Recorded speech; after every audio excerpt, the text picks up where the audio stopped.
사랑하는 생명사랑교회 여러분, 전국의 성도 여러분, 지난 일주일 동안 평안하셨습니까? 오늘 예배에 참여하신 여러분 모두를 생명과 평화의 예수 그리스도의 이름으로 환영합니다. 오늘은 창조절 둘째 주일이고 또 교회 연합 주일이기도 합니다. 코로나가 좀 잠잠해지면 우리 교회도 교회 일치를 생각하면서 교회 연합 주일에는 함께 예배를 드린다든지 또 강단교를 한다든지 하는 그런 행사를 기획하면 좋을 것 같습니다. 코로나 4단계가 10월 3일까지 계속되고 거리두기가 연장되어서 그때까지는 본격적인 대면 모임을 할 수는 없지만 우리가 실시간으로 방송하는 수요 기도회를 비롯해서 떼제 기도회는 9월 달에 다시 시작하겠습니다. 돌아오는 목요일 저녁 8시입니다. 우리가 침묵으로 기도하고 또 말씀을 묵상하고 떼제 찬양을 함께 나누는 떼제 기도회에 여러분 많은 참여 부탁드립니다. 이제 성부, 성자, 성령의 임재를 알리는 세 번의 징울림과 함께 우리 모두 마음을 모아서 영과 진리로 하나님께 예배하도록 하겠습니다.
주님은 거룩하신 분, 이스라엘의 찬양을 받으실 분이십니다.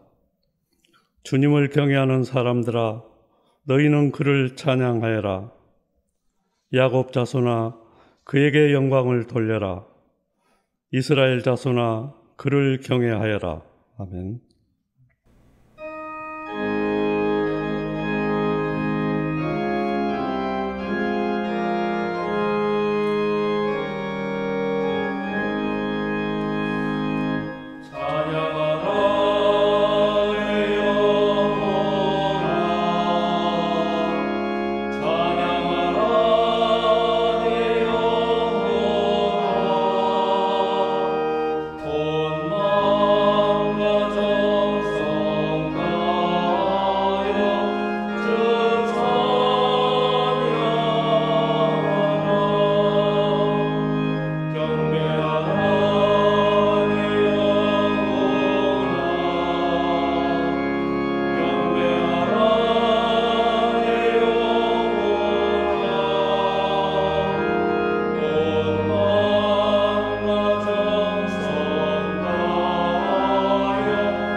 주 안에서 항상 기뻐하라.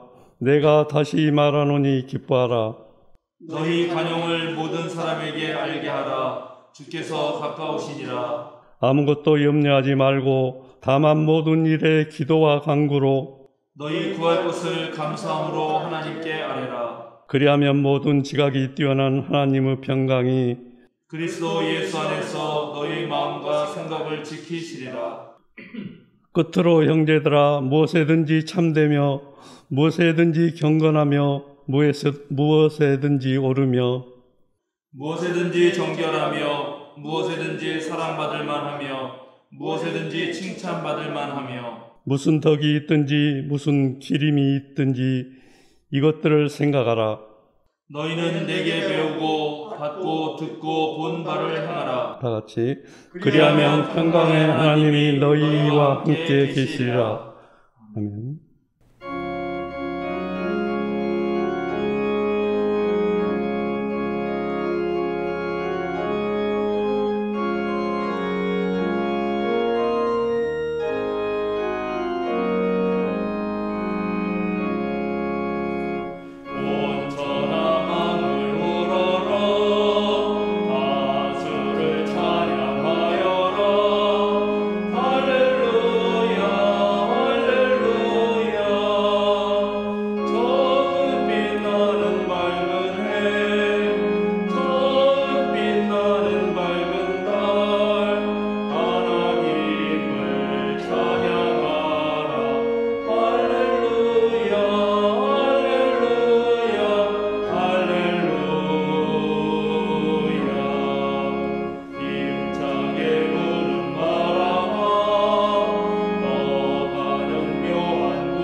황아람 청년이 목회기도 해주시겠습니다.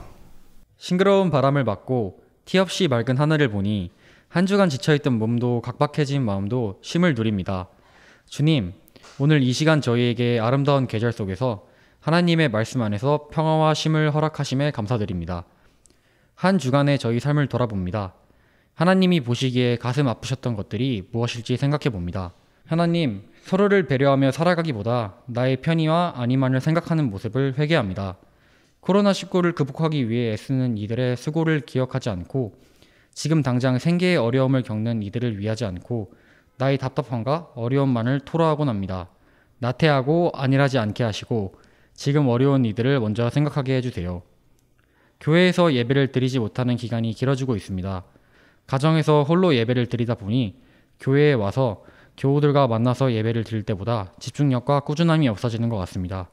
쉽게 흔들리고 넘어지는 저희를 붙잡아 주세요. 우리의 신앙과 믿음이 멈추지 않고 이 어려운 시기에도 한 걸음 한 걸음 나아가게 해주세요. 지구온난화가 빨라지고 기후위기를 맞닥뜨리고 있습니다. 우리가 하나님이 주신 아름답고 소중한 환경에 대해서 중요하게 생각하지 못하고 있는 것 같습니다. 나 하나쯤은 괜찮겠지라는 생각들이 환경을 더 오염시키고 저희의 생각과 행동을 느슨하게 만드는 것 같습니다. 이런 저희를 용서하시고 자연의 아픔에 공감하고 행동하는 저희가 되게 해주세요. 하느님, 코로나19로 인해 소상공인들의 피해가 극심합니다. 의료진과 방역당국의 수고와 어려움도 계속되고 있습니다. 이들의 어려움과 아픔을 기억해 주시고 주님께서 그들의 삶에 지치지 않고 주저앉지 않도록 도와주세요. 아프가니스탄이 어려움 가운데 있습니다. 탈레반이 정권을 잡아 아프가니스탄 국민들이 두려움에 떨고 있습니다. 난민들이 많이 발생하고 난민 수용에 문제가 둘러싸고 갈등도 생겨납니다. 약하고 가난한 이들의 주님, 우리가 주님의 눈으로 이들을 바라보게 해주세요. 말로 할 수 없는 고통을 겪는 이들과 함께 할 수 있는 지혜와 마음을 주세요. 우리가 누리고 있는 것을 함께 나눌 수 있게 해주세요. 오늘 드리는 예배와 한문동 목사를 통해 듣는 말씀을 통해 인생을 올바르게 살아가는데 중요한 삶의 지혜를 얻게 해주세요. 또한 다른 사람들을 생각하는 마음을 크게 만들어 주시고 우리의 마음의 방향을 바르게 바꾸어 주셔서 서로를 이해하고 돌보고 섬기는 삶을 살게 해주세요. 예수님의 이름으로 기도합니다. 아멘.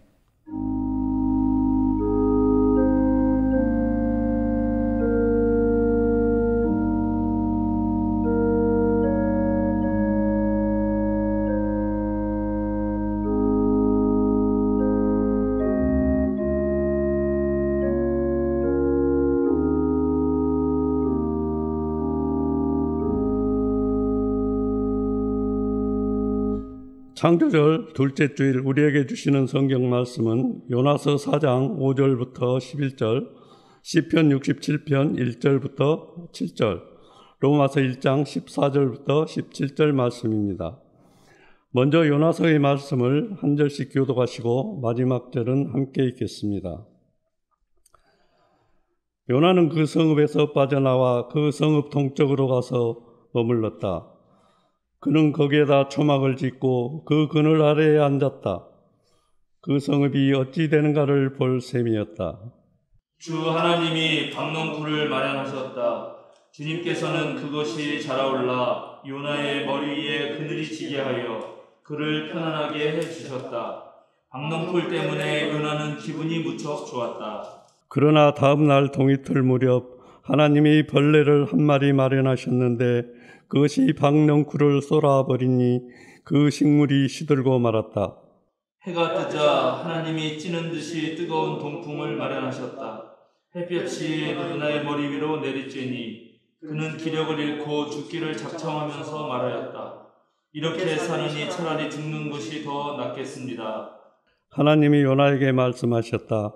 박넝쿨이 죽었다고 내가 이렇게 화를 내는 것이 옳으냐? 요나가 대답하였다. 옳다 뿐이겠습니까? 저는 화가 나서 죽겠습니다. 주님께서 말씀하셨다. 네가 수고하지도 않았고 네가 키운 것도 아니며 그저 하룻밤 사이에 자라났다가 하룻밤 사이에 죽어버린 이 식물을 네가 그처럼 아까워하는데 다 같이 하물며 좌우를 가릴 줄 모르는 사람들이 10만 명도 더 되고 짐승들도 수없이 많은 이 큰 성읍 니느웨를 어찌 내가 아끼지 않겠느냐. 다음은 시편 67편 1절에서 7절 말씀입니다. 저와 함께 한 절씩 교독하시고 마지막 절은 함께 읽겠습니다. 하나님 우리에게 은혜를 베풀어 주시고 우리에게 복을 내려 주십시오. 주님의 얼굴을 환하게 우리에게 비추어 주시어 온 세상이 주님의 뜻을 알고 모든 민족이 주님의 구원을 알게 하여 주십시오. 하나님 민족들이 주님을 찬송하게 하시며 모든 민족들이 주님을 찬송하게 하십시오. 주님께서 온 백성을 공의로 심판하시며 세상의 온 나라를 인도하시니 온 나라가 기뻐하며 큰 소리로 외치면서 노래합니다. 하나님 민족들이 주님을 찬송하게 하시며 모든 민족이 주님을 찬송하게 하십시오. 이 땅이 오곡백과를 냈으니 하나님 곧 우리의 하나님께서 우리에게 복을 내려주셨기 때문이다. 다 같이 하나님께서 우리에게 복을 주실 것이니 땅끝까지 온 우리는 하나님을 경외하여라. 마지막으로 로마서 1장 14절에서 17절 말씀을 한 절씩 교독하시겠습니다. 나는 그리스 사람에게나 미개한 사람에게나 지혜가 있는 사람에게나 어리석은 사람에게나 다 빚을 진 사람입니다. 그러므로 나의 간절한 소원은 로마에 있는 여러분에게도 복음을 전하는 일입니다. 나는 복음을 부끄러워하지 않습니다. 이 복음은 유대 사람을 비롯하여 그리스 사람에게 이르기까지 모든 믿는 사람을 구원하는 하나님의 능력입니다. 하나님의 의가 복음 속에 나타납니다. 이 일은 오로지 믿음에 근거하여 일어납니다. 이것은 성경에 기록한 바 의는 믿음으로 살 것이다 한 것과 같습니다. 아멘. 내가 산을 향하여라는 제목으로 장순아 집사님의 특송이 있은 후에 복음의 빚진 자로 살아가기라는 제목으로 한문동 목사님의 말씀이 있겠습니다.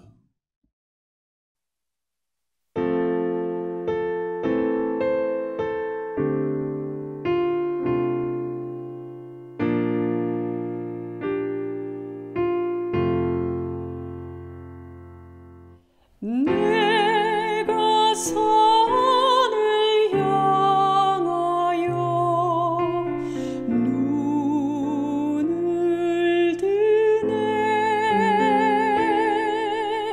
도움 어디서 오는가 그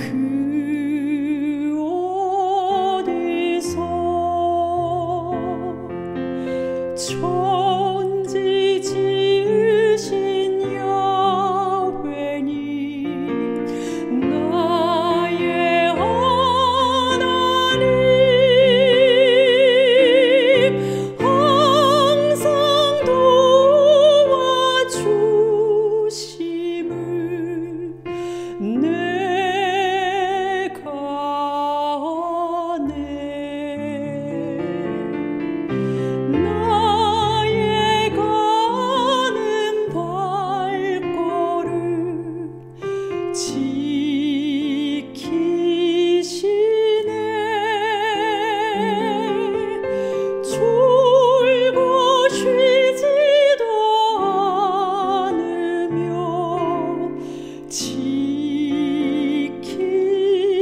지키시네.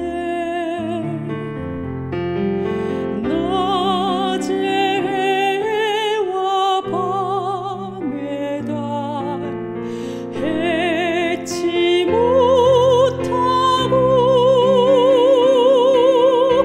나의 그늘 되시어 덮으시네.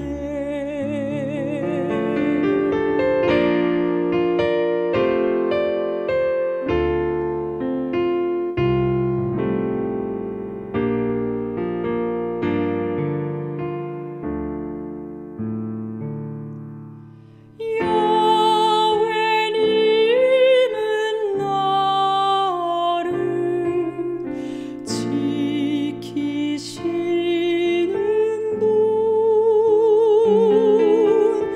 나의 모든 환난을 면케하시며 나의 영혼을 긍휼히 보살피시고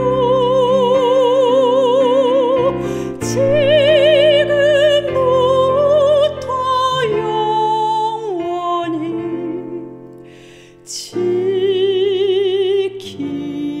지키시네.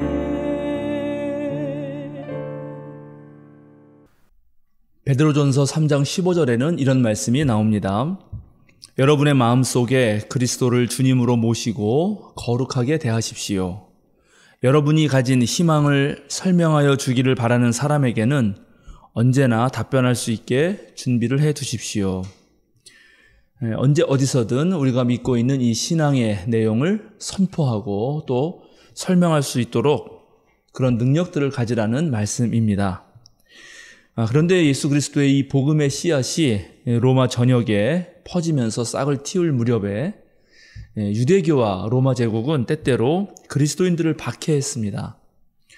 예수님을 주님으로 모시고 또 진리의 말씀에 따라서 하나님 나라의 소망을 가지고 착하게 살아도 로마 제국 사람들은 사회의 질서를 어지럽힌다는 명목으로 또 때때로 미신을 전파한다는 그런 누명을 씌워서 심지어 남녀노소가 함께 모여서 사람의 살과 피를 먹는다는 그런 말도 안 되는 거짓 누명을 씌워서 우리 그리스도인들을 고문하고 감옥에 가두고 죽이는 일까지 했습니다. AD 177년경 프랑스의 리옹과 오스트리아의 빈 지역에서도 심한 박해가 일어났습니다. 코로나 시대에 아시아계 사람들이 인종차별 빌미로 해가지고 묻지마 폭행들이 유럽과 미국 등에서 일어나는 것처럼 로마 지배자들이 선동을 하고 또 무지한 대중의 혐오 감정이 당시의 소수자들인 그리스도인들에게 향했습니다. 폭도들은 사람이 많이 모이는 시장이나 거리에 가서 그리스도인들로 보이는 사람들을 붙잡고 소란을 피웠고, 그러면 관원들은 그리스도인들만 붙잡아서 신문하면서 신앙을 포기하겠다 하면 용서해주고, 그렇지 않고 신앙을 지키려는 사람들은 목매어 죽이거나 짐승들에게 던져버리는 일들이 있었습니다. 실제로는 하지 않은 일들도 막 신문하면서 가혹행위를 일삼았는데 그것을 끝까지 견딘 한 사람이 있었습니다. 빈 출신의 교회 지도자 상투스라는 사람입니다. 내 이름이 무엇이냐라는 그런 관원의 질문에 상투스는 나는 그리스도인입니다. 크리스티아누스 숨이라는 라틴어로 대답하는 거죠. 내 출신이 어디냐는 질문에도 나는 그리스도인입니다.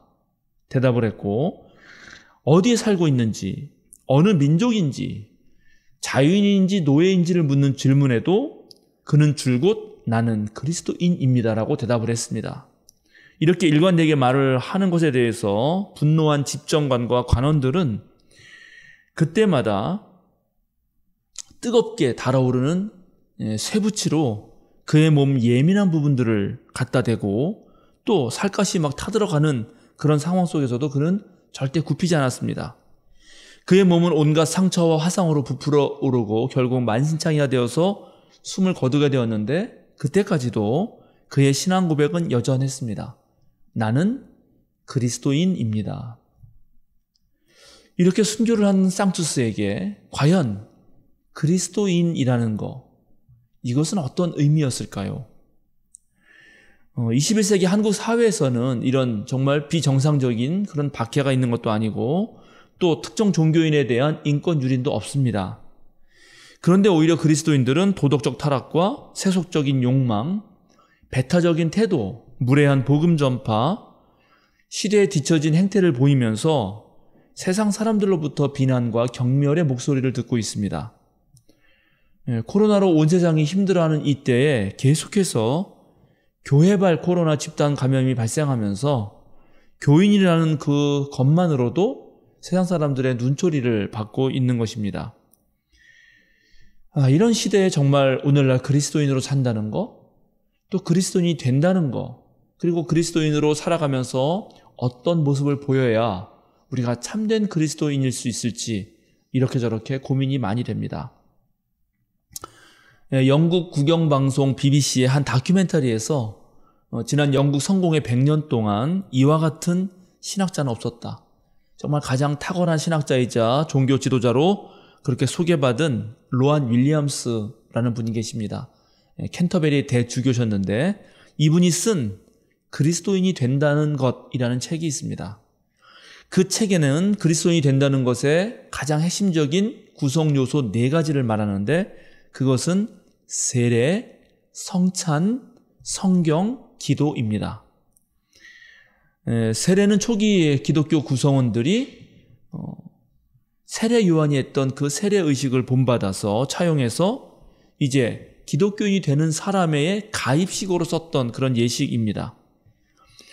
물속에 푹 잠기는 그런 예식을 통해서 그리스도인이 된 사람은 이제 세상적인 삶을 떠나서 예수 그리스도 안에서 다시 태어납니다.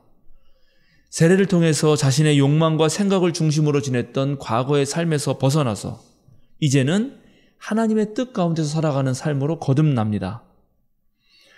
세례받은 사람들은 하나님의 뜻에 비추어서 불의하고 불평등한 세상을 아주 비판하면서 정의와 자유를 향해 새로운 목소리들을 냅니다. 인간 사회 속에서 하나님의 지혜와 질서가 스며들도록 애쓰고 또 그렇게 살도록 늘 다짐하면서 실제로 그렇게 살아갑니다. 세례를 통해서 그리스도인이 된 사람들은 이제 성찬식, 즉 예배와 또 말씀과 기도를 통해 좀 더 확고한 그리스도인으로서의 정체성을 만들어갑니다. 성경에는 우리보다 먼저 하나님을 만나고 또 하나님과 더불어 웃고 울고 기적을 체험하고 삶의 의미를 느꼈던 그 믿음의 선배들의 이야기들이 담겨 있습니다. 우리는 성경을 통해서 그저 머릿속 상상이 아니라 치열한 삶의 한복판에서 하나님의 뜻을 붙들었던 사람들, 주님의 계명대로 살기 위해서 씨름하고 애쓰고 노력했던 사람들의 이야기를 듣게 됩니다. 그래서 성경을 읽으면서 자연스럽게 우리는 지금 우리들의 신앙 모습을 성찰하게 됩니다.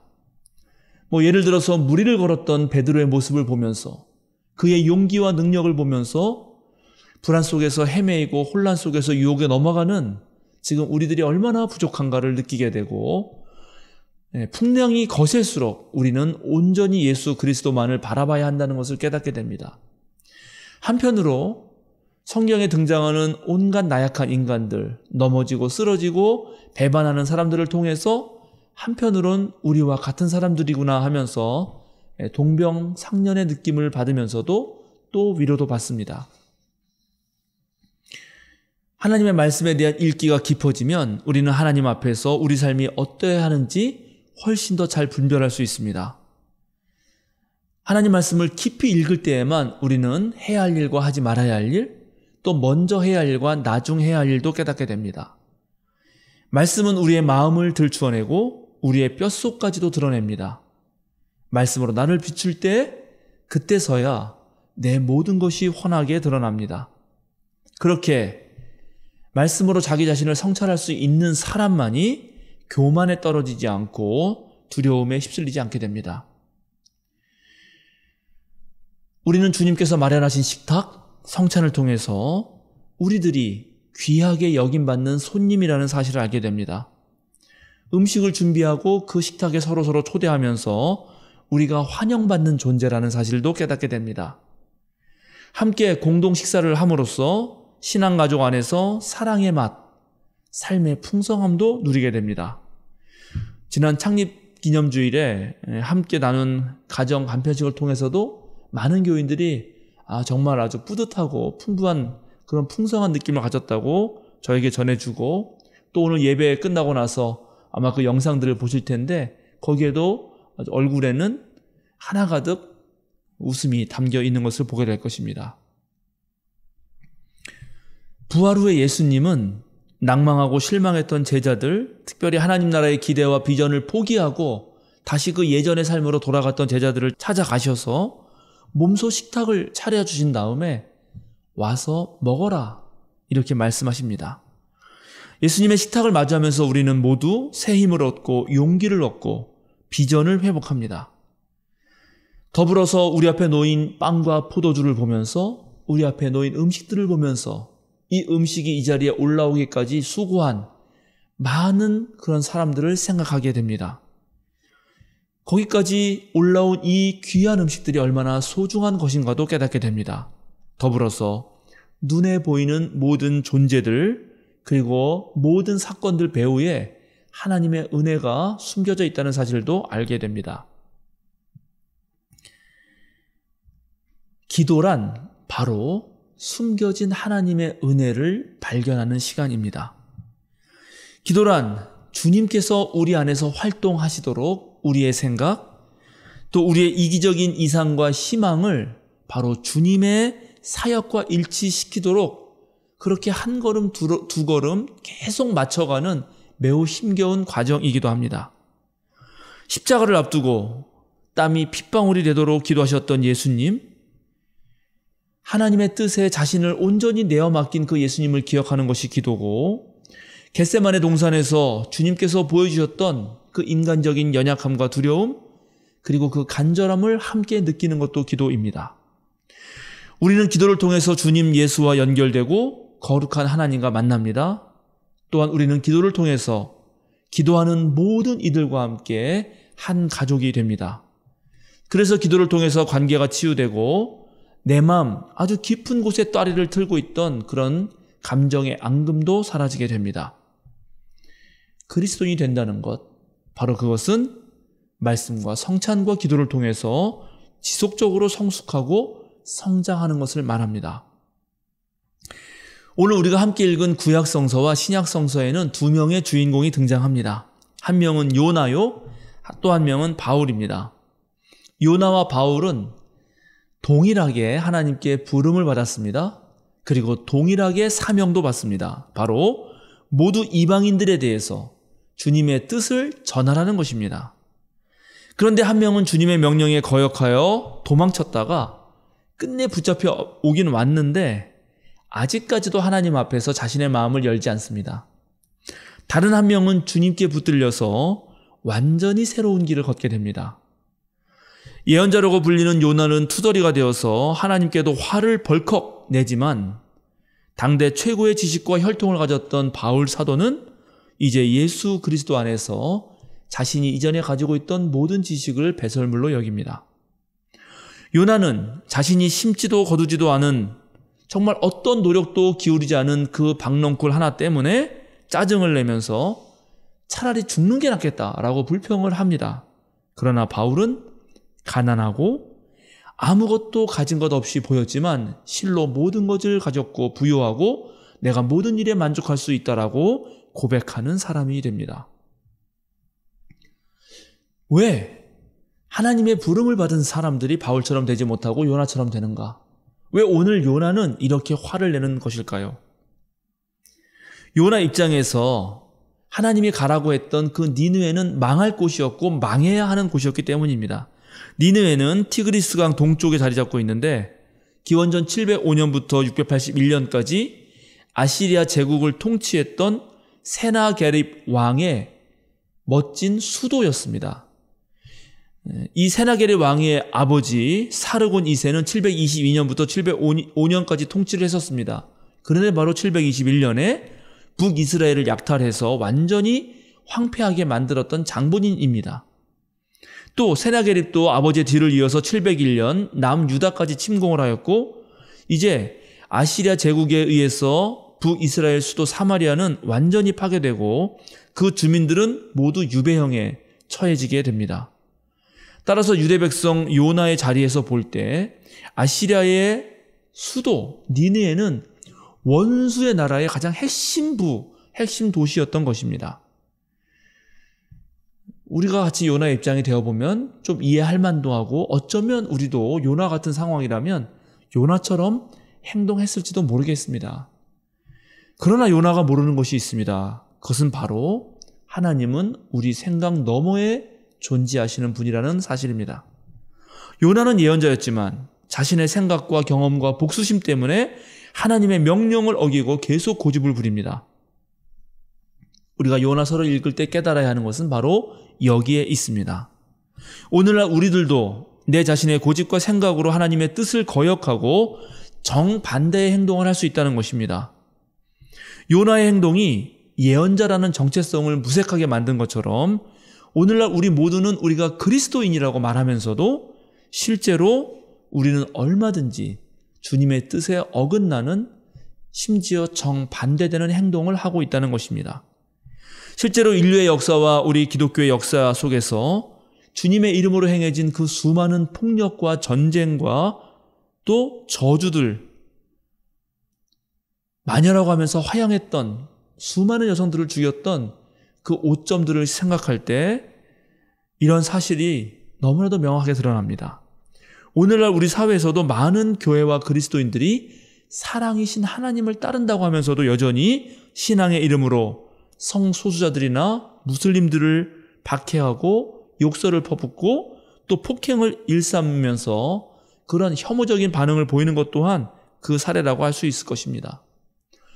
실제로 하나님이 중심이 아니라 내 자신이 중심이 될 때 자신도 속고 남도 속이고 이제 하나님까지도 속이려 드는 것입니다. 그래서 오늘 이제 바울 사도는 자신을 가리켜서 나는 그리스 사람에게나 미개인에게나 또 똑똑한 사람들에게나 어리석은 사람들에게 모두 빚진 사람이 되었다라고 말하고 있는 것입니다. 바울 사도는 주님의 복음을 위하여 모든 이들에게 빚진 자로서의 자신의 정체성을 세우기 때문에 바울은 교만하지 않습니다. 교만의 자리에 설 수가 없는 것입니다. 복음이 선포되고 예수 그리스도의 이름이 전해지는 것으로 기뻐하고 자신의 존재의 정체성을 삼고 있기 때문입니다.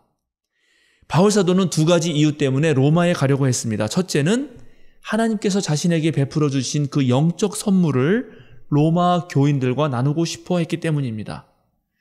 그렇게 하나님의 선물을 나눌 때 서로가 서로에게 격려가 되고 힘이 되기 때문입니다.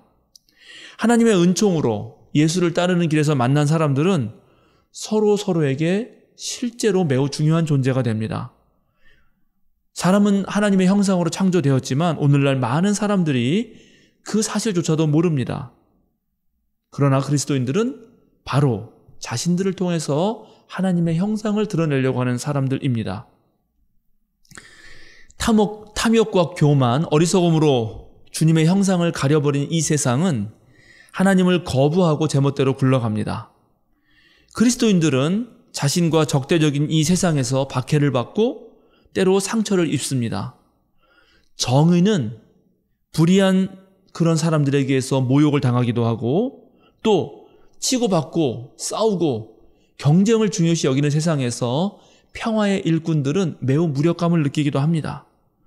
그래서 예수의 고난에 참여한 그리스도인들은 세상에서 상처받고 실제로 함께 그리스도인들을 만날 때 서로가 서로에게서 힘을 얻고 위로가 되는 것입니다. 자신 안에 있는 그 하나님의 형상, 예수 그리스도의 마음, 그리고 거룩한 영의 선물을 서로 나눌 수 있기 때문에 그렇습니다. 그래서 주님께서 세우신 공동체, 교회가 중요한 것입니다.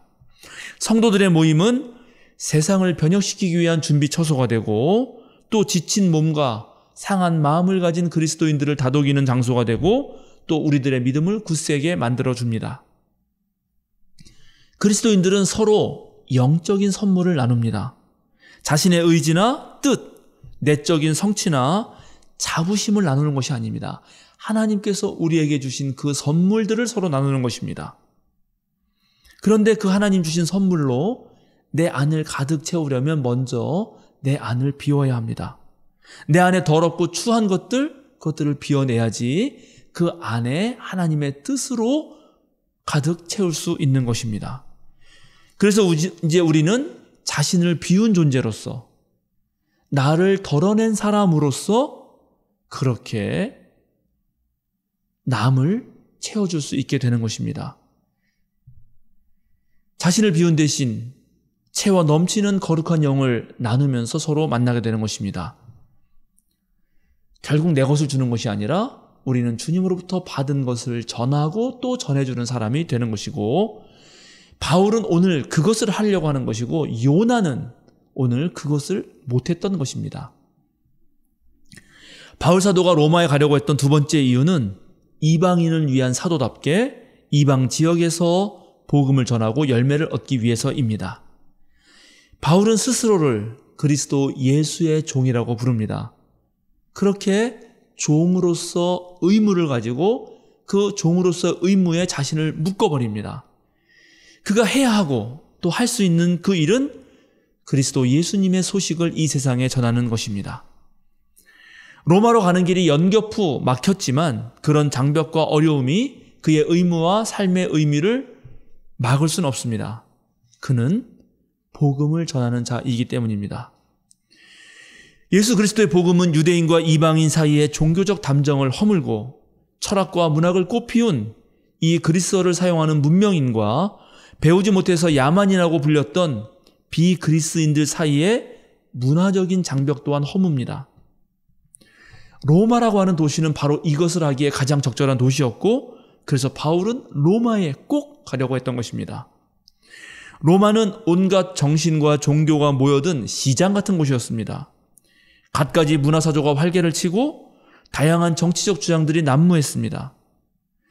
정말 눈을 휘둥그르게 만드는 서커스, 그리고 온갖 즐길 것들, 그래서 환락의 거리가, 그 밤거리가 매일매일 펼쳐지는 곳이었습니다. 그런데 바울은 바로 그곳에 가서 복음의 씨앗을 뿌리려고 합니다. 왜냐?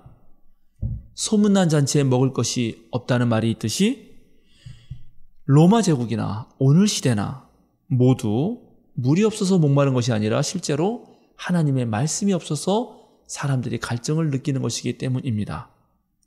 복음 앞에서는 배운 자나 배우지 못한 자나 지혜로운 자나 어리석은 자나 문명인이나 야만인이나 모두 굶주린 사람들이었던 것입니다.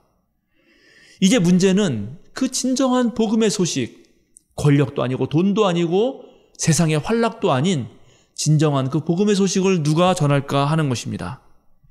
그래서 이제 오늘 우리 모두가 복음의 빚진 자가 되어야 합니다. 바울 사도는 십자가에 달려 돌아가셨다가 그 죽음을 극복하고 부활하신 예수님을 전했습니다. 십자가형이라고 하는 것은 로마 제국이 시행하던 가장 끔찍하고 혐오스러운 처형 방식이었습니다.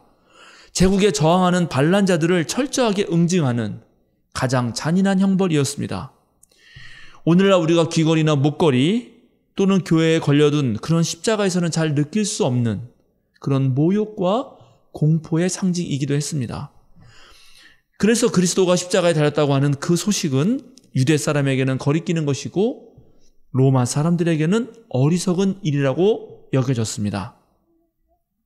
유대 사람은 기적을 구했고 그리스 사람들은 지혜를 구했기 때문에 그들의 눈에는 십자가가 기적도 지혜도 아니라고 생각되었던 것입니다. 그런데 바울 사도는 오늘 십자가에 달린 그 예수가 바로 구원자라고 말하면서 그것이 복음이고 거기에서 하나님의 능력이 드러난다고 말하고 있습니다. 실제로 오늘날 하나님의 능력은 어디에서 드러날까요? 오늘날에도 여전히 세상에 많은 사람들은 기적과 지혜를 구하고 있습니다. 그래서 십자가는 여전히 부끄러움의 대상이거나 회피해야 할 것처럼 그렇게 여겨집니다. 심지어 그리스도인들조차도 그 십자가를 지려고 하지 않습니다. 십자가는 예수님이 지셨으니 그것으로 충분하다고 그렇게 말을 합니다. 예수님께서는 나를 따르려거든 너희 모두가 너희 자신의 십자가를 지고 나를 따르라고 그렇게 말했지만 많은 교인들은 영광을 바라고 십자가는 멀리합니다. 오늘날 우리가 세상이 추구하는 그 영광과 성공을 쫓는다면 여전히 십자가는 우리에게 패배처럼 느껴질 것입니다. 그러나 여러분, 생명사랑교회 여러분, 정말 믿음을 가지고 있다고 생각하는 전국의 성도 여러분, 오늘날 실제로 무엇이 세상을 바꾸는 것일까요? 제국을 꿈꾸면서 다른 모든 이들이 자신에게 굴복하는 것을 아주 희열로 느꼈던 로마 제국이 과연 이 세상을 더 좋게 변화시킬까요? 다른 나라와 민족을 착취해서 부를 누리는 그 만몬의 세력들이 과연 이 세상을 더 멋지게 가꿀 수 있을까요? 아니면 그 제국의 악을 폭로하면서 세속적 권력이 선전하고 있는 그 지혜와 기적에 맞서 싸우면서 자신을 내어주는 십자가의 예수님이 정말 이 세상을 아름답게 만드는 것 아닐까요? 사랑하는 생명사랑교회 여러분, 전국에서 함께 예배하고 있는 성도 여러분, 우리는 복음을 부끄러워하지 않는 사람들입니다. 우리는 바로 십자가에서 하나님의 능력이 나타났다고 믿고 있고 그래서 우리는 또 그 길로 가려고 하는 사람들입니다. 십자가는 하늘 높은 자리를 내 것으로 삼지 않으시고 낮은 이 땅으로 오신 예수님께서 최종적으로 선택하신 그 자리입니다. 우리는 바로 그 십자가에서 성육신하신 하나님의 놀라운 사랑과 죽음마저 감당하려는 그 엄청난 은총을 느낍니다. 이제 우리 모두 복음의 빚진 자로 살아갑시다. 우리가 모두 복음의 빚진 자로 살아갈 때 바로 우리 자신이 기쁜 소식이 될 것이고 또 우리들에게도 늘 기쁜 소식이 들려올 것입니다. 다 함께 기도하겠습니다. 낮은 곳으로 오신 하나님, 우리는 우리 자신을 비움으로써 거룩한 주님의 영을 채워나갑니다. 우리는 주님을 통해 내 자신의 지평을 넘어서고 내 능력의 한계를 돌파합니다. 나는 약하지만 주님은 강하시기에 우리는 함께 하늘나라의 문을 두드리며 성령을 통해 함께 감동을 받습니다. 우리가 서로의 믿음으로 늘 서로를 격려하는 자가 되게 하소서. 우리가 복음의 빚진 자로 살게 하소서.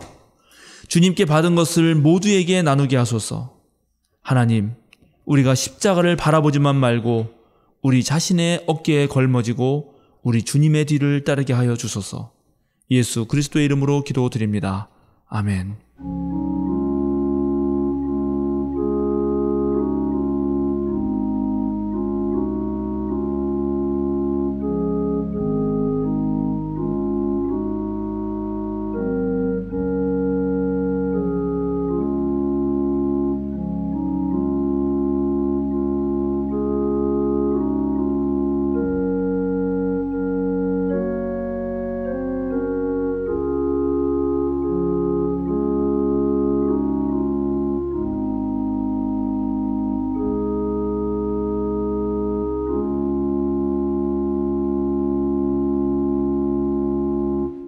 사도신경으로 우리의 신앙을 함께 고백하시겠습니다. 나는 전능하신 아버지 하나님, 천지의 창조주를 믿습니다. 나는 그의 유일하신 아들 우리 주 예수 그리스도를 믿습니다. 그는 성령으로 잉태되어 동정녀 마리아에게서 나시고 본디오 빌라도에게 고난을 받아 십자가에 못 박혀 죽으시고 장사된 지 사흘 만에 죽은 자 가운데서 다시 살아나셨으며 하늘에 오르시어 전능하신 아버지 하나님 우편에 앉아 계시다가 거기로부터 살아있는 자와 죽은 자를 심판하러 오십니다. 나는 성령을 믿으며 거룩한 공교회와 성도의 교제와 죄를 용서받는 것과 몸의 부활과 영생을 믿습니다. 아멘. 함께 찬송가 450장 부르시겠습니다.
사랑하는 생명사랑교회 여러분, 전국에서 함께 예배에 참여하시고 계시는 성도 여러분, 어깨를 쭉 펴고 똑바로 서십시오.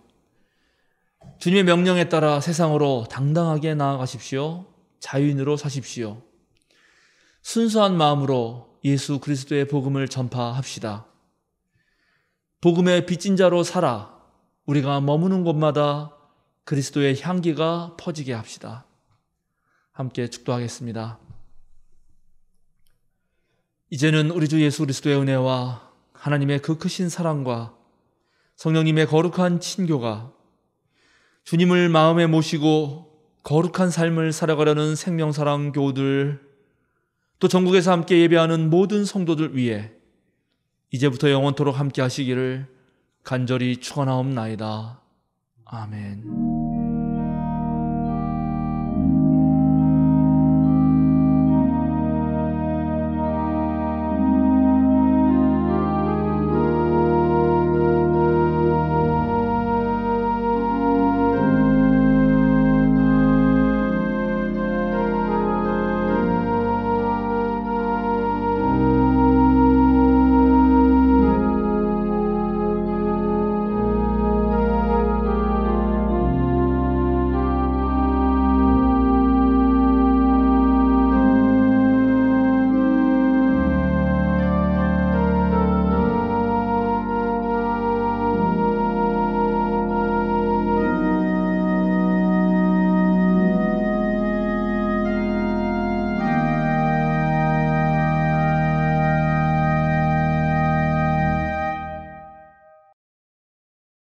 오늘은 창조절 둘째 주일이자 교회 연합주일입니다. 수도권 거리두기 4단계가 추가로 연장됨에 따라 10월 3일까지 교회의 모든 예배와 모임을 비대면으로 계속 진행합니다. 우리 교회 로고 최종본이 나왔습니다. 수고해 주신 주식회사 클레이 김영우 대표와 관계자분들께 감사드립니다. 제작비는 클레이와 생명사랑교회 이름으로 한신대학교 신학대학원 목사후보생 2분에게 각 100만 원씩 장학금으로 전달됩니다. 다음 주 목요일 16일에 한문동 목사가 장학금 수여식에 참여합니다. 오늘 오후 5시 청년회가 비혼주의자의 마리아라는 책으로 독서 모임이 온라인 줌으로 있습니다. 기획관리부에서 환경보호 캠페인을 진행 중입니다. 이번 실천은 비닐을 잘 버리는 방법입니다. 비닐을 재활용이 가능하게 정확한 방법으로 분리배출하는 실천입니다. 다음 주 목요일 16일 저녁 8시 대제 기도회가 있습니다. 유튜브 실시간 방송으로 진행합니다. 다음 주 19일은 남신도 주일입니다. 남신도에서 예배를 주관합니다. 9월 22일 수요일에는 추석 연휴인 관계로 쉽니다. 한가위 감사의 식선은 정교인 카톡방을 통해 공유하고 교회에도 비치해 놓겠습니다. 자기 진로를 찾기 위해 노력하는 수험생을 위해 기도해 주시기 바랍니다. 수시는 9월 10일부터 시작이고 수능일은 11월 18일입니다.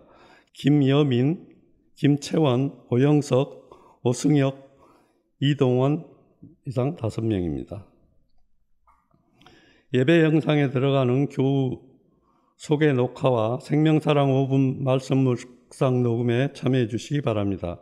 교육실로 연락 주시면 자세한 안내를 드리겠습니다.